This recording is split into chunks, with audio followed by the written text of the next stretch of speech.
She was standing in the rain. That's the part I keep coming back to. Not what she said first.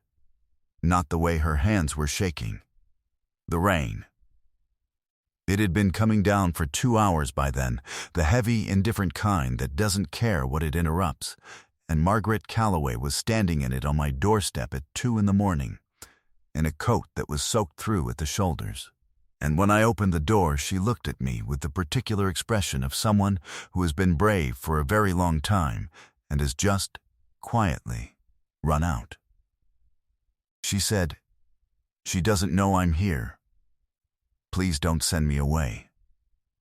I had been awake. I don't sleep well anymore. Not since the spring. Not since the Tuesday in April when Claire Calloway had stood in this same doorway and told me she thought we needed space. And I had nodded and said I understood, and she had left. And I had stood in the exact spot I was standing now and felt the specific quiet of a home that has just had someone removed from it. That was 6 months ago. Her mother was on my doorstep at 2 in the morning, soaking wet, asking me not to send her away. I stepped back from the door. "My name is James Whitfield. I'm 36. I restore old furniture, chairs, tables, sideboards that people have given up on, strip them back, find what's worth keeping, rebuild from there.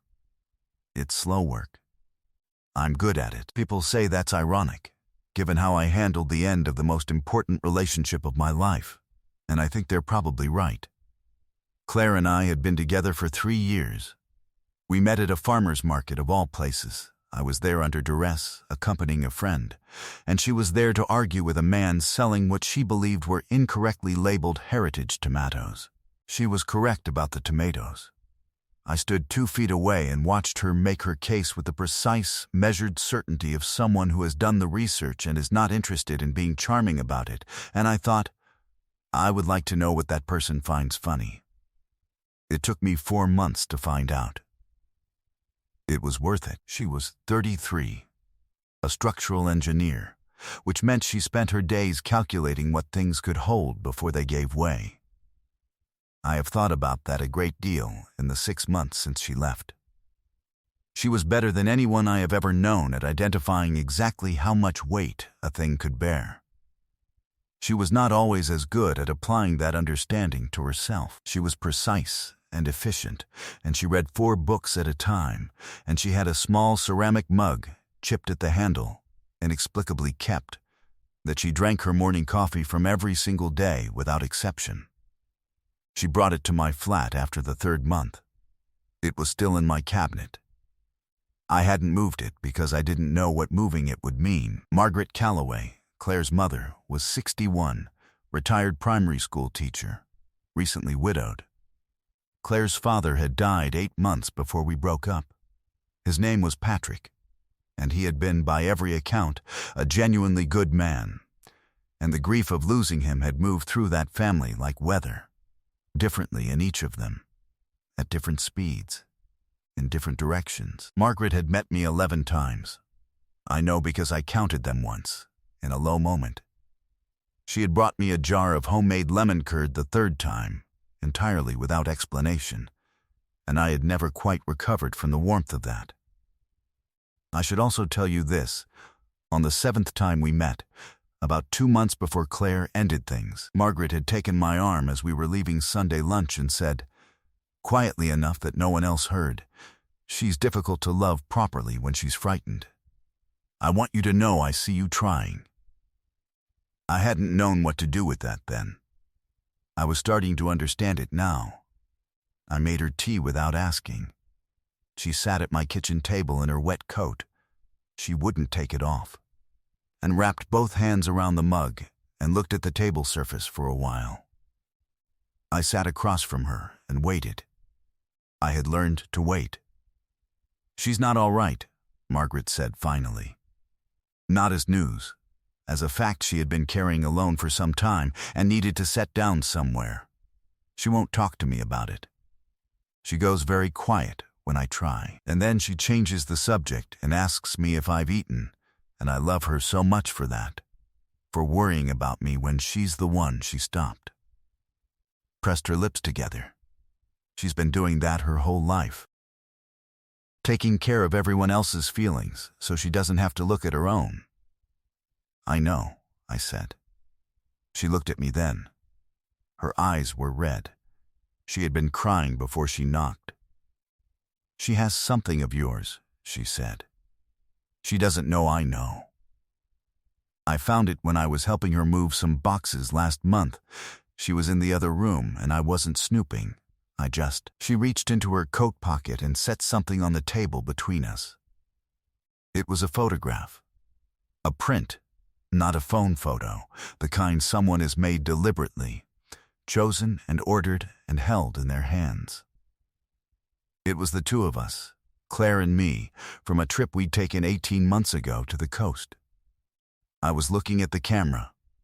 She was looking at me. I had never seen this photograph before. She had it in a book, Margaret said. Tucked in the back of a book she keeps on her bedside table. She looked at the photograph. She didn't print many photographs when you were together. She's not sentimental, she'd say. She'd say it the way people say things to convince themselves. I was looking at Claire's face in the photograph. The way she was looking at me. That landed. I'm not here to interfere, Margaret said. She had both hands around the mug again. I know how that sounds, at 2 a.m, in your kitchen. But I'm not. She looked at me steadily. I need to know that someone knows, that someone with some sense knows how she actually is. Because she won't let me see it, and she won't. She's very good at being fine. She's exceptional at being fine, I said. Margaret nodded. A small, sad exhale. She ended it because she was frightened, she said. Not of you. That's what I need you to understand. She was frightened of needing you.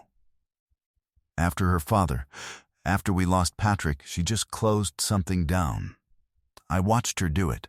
She went very efficient and very organized, and she started clearing things out. And I think you were the thing she was most frightened of needing, which meant you were the first thing she tried to put somewhere she could control. She paused. I don't think she's managed to control it. I looked at the photograph on the table. She was looking at me in that photograph the way I hadn't let myself think about since April. I have poor survival instincts with Callaway women, I thought. It appears to be hereditary.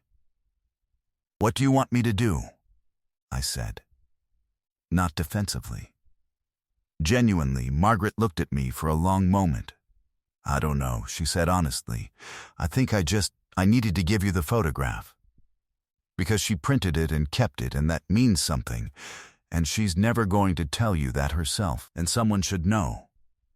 She looked at her tea, and I think I needed to sit somewhere that still has her in it. Your flat. She looked around the kitchen. I can feel her in here. I understood that. The mug, I said, in the cabinet. 3rd shelf. She left it. Margaret looked at me. Then she said, very quietly, she knows it's there. I went still. She asked me, last month, if I thought you'd kept it. Margaret's voice had dropped to something barely above a whisper. She said she thought you probably threw it out. I told her I had no idea. But she asked. The kitchen was very quiet. That sentence did something to the room. Something structural, like a load-bearing thing had just shifted. Margaret stayed for 40 minutes. We talked about Patrick, things I hadn't known, stories from before he was ill, the particular way he used to make her laugh. We talked about Claire at 8 years old, at 15, at 20. And I filed all of it away carefully in the way I had always filed away things about her. The way you do when someone matters to you more than you've said out loud. When she stood to leave, she was steadier. The coat was less wet. She looked like a woman who had done the thing she came to do and found, to her mild surprise, that she felt lighter for it. At the door, she turned back. I'm going to tell her I came, she said. I won't tell her what we talked about. But I won't lie to her either if she asks. She looked at me carefully. I wanted you to know that. I know, I said. That's fine. James. She said my name the way she had said it 11 times before, like it was a word she was comfortable with. She asks about you. Not directly. She works you into other topics and then pretends she was always talking about something else. She's been doing it since she was small. A small, steady look. She's her father's daughter. She squeezed my arm once, the same way she had the 7th time we met. Then she walked back out into the rain, which had slowed to something gentler by then, and got into her car and drove away. I stood in my doorway with a photograph in my hand. I didn't call Claire. I want to be clear about that, because it would be easy to assume I did, that I picked up the phone that night or the next morning, flushed with what I knew and impatient to use it. I didn't. I had built enough furniture from poor foundations to know that the material has to be ready. You can't rush the process just because you understand where it's going. I put the photograph in the drawer of my workbench in the studio. Not hidden, just set aside, in the place where I put things that need time before they become what they're supposed to be. I left the mug on the 3rd shelf. 3 weeks later, on a Saturday morning with no particular reason attached to it, my phone rang. It was Claire. She said, "My mum told me she came to see you." "She did," I said. A pause. The particular kind she did when she was deciding how honest to be. "I'm sorry," she said. "You didn't deserve to be put in the middle of." "You're not in the middle," I said. "There's no middle." Another pause. "Longer, I kept a photograph," she said. Very quietly. Not quite a confession. Not quite not one. "I know," I said. She went still on the other end of the line. I could feel it. "James," she said. "You don't have to say anything," I said. "Not today. Not until you're ready. I don't know when I'll be ready." "That's fine." A long pause. Then, "Are you busy this morning?" I looked around my studio. A Victorian dining chair waiting to be stripped. A sideboard with a hinge that needed replacing. Work that was patient by nature. "No," I said. "I could." She stopped. Started again. I could come and get the mug. I knew, and she knew, that this had nothing to do with the mug. "Yes," I said. "Come and get the mug." She arrived 40 minutes later in a coat I hadn't seen before, which meant she'd bought it after April, which meant it was one of the first things that was entirely hers and not ours, and I noticed this the way I noticed everything about her, carefully, without comment. She stood in my doorway. "Hi," she said. "Hi," I said. She looked at me the way she was looking at me in the photograph. Like I was a thing she had been trying to put somewhere manageable and had finally stopped pretending she could. "I was frightened," she said. Not an apology. An explanation. Precise and true, the way she was always precise and true once she'd decided to be. After Dad, I needed things to be things I could manage. And you were not a thing I could manage. You were. She stopped. Something crossed her face. You were the thing I would have fallen apart about, if I let myself. I held the door open a little wider. "You don't have to manage," I said. She looked at me for a long moment. Her fingers tightened once on the strap of her bag. Then she said, "She printed it herself. You know. The photograph. She took it on her phone that weekend, and she had it printed, and she gave it to me and told me to put it somewhere I could find it when I needed to remember something important." Her voice was very even. I told her she was being dramatic. "She wasn't being dramatic," I said. "No," she said. "She wasn't." She stepped inside. I didn't say anything else. I didn't need to. She walked into the kitchen, opened the third cabinet shelf, and took the mug down and held it in both hands. She stood there for a moment with her back to me. Then she set it on the counter. Not in her bag, on the counter, in my kitchen. When she turned around, her eyes were bright, but she wasn't crying. Because she was Claire Calloway and she would decide when she cried. "You kept it," she said. "Of course I kept it," I said. From her coat pocket, her phone began to ring. She looked at the screen, looked at me. "It's my mother," she said. "She has good timing," I said. Claire looked at the phone for another second, then declined the call and put it face down on the counter. "I'll call her back in a minute," she said. "From here." She looked at me steadily. "If that's all right." "Yes," I said, "that's all right." Months later, when Margaret heard the story told back to her, or the version of it we were willing to tell, she had the expression of someone who had made a bet on a long shot and was choosing not to say so out loud. She brought me another jar of lemon curd, no explanation. She didn't feel one was needed. She was probably right. A year after the photograph, we moved into a place together.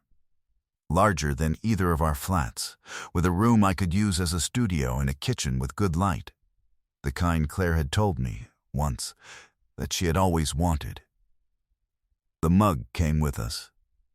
So did the photograph, framed now on a shelf in the hallway where you could see it from the front door. Claire had framed it.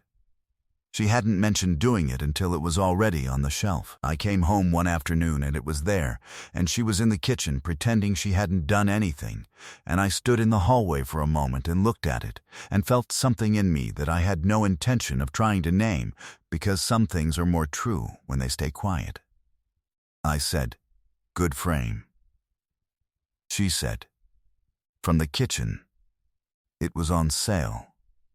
Nothing about us had changed, except everything had. 2 years later, when people asked how we found our way back to each other, we both gave different answers. Claire said she made a phone call. I said her mother knocked on my door in the rain. Margaret, when asked, said nothing, just smiled the particular smile of someone who knew exactly what they'd done and had decided that was enough. She wasn't wrong. It felt late in the best possible way. What would you have done if your ex's mother showed up at your door in the middle of the night, asking you not to send her away? And have you ever let go of something you weren't actually finished with, not because you wanted to, but because holding on felt too dangerous? Tell me your story in the comments. If this one stayed with you, leave a like, subscribe, and I'll see you in the next one.